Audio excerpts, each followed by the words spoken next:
Husův park v Čakovicích má novou podobu.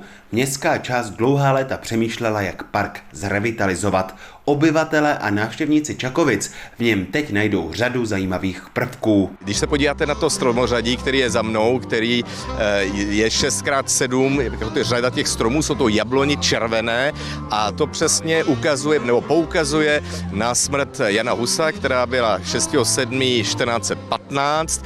No a tyto jabloně budou kvést do červené barvy a to bude masivní červená, což poukazuje opět na plameny a na úmrtí mistra Husa. Za vámi je fontána, která má nápis a ten nápis je rozdělen na dvě části. Ta první je stále a vždy viditelná a ta druhá pouze v určitých cyklech, kdy voda klesá. No a podobných nápadů je tady mnoho. Park se podle starosty změnil k nepoznání. Byl využíván vlastně spíše náhodnými chodci a sloužil k průchodu lidí, kteří šli třeba na nádraží. Myslím si, že ta přeměna významně přispěje k tomu, že ten park nyní bude využíván daleko více jako pobytová plocha a lidi si zde odpočinou, sednou si, přečtou si třeba knížku a tak dále. Finančně se na novém parku podílelo i hlavní město. Nemáme jenom ty velké parky, které město spravuje, jako je Stromovka, Petřín, Obora Hvězda nebo Vítkov, ale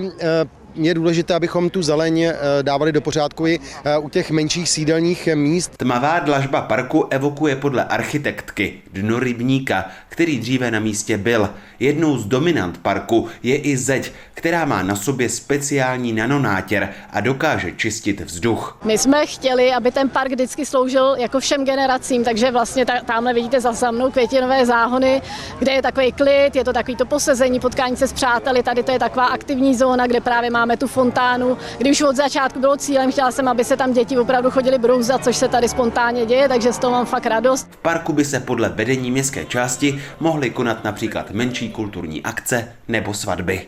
Lukáš Kubát, Televize Praha.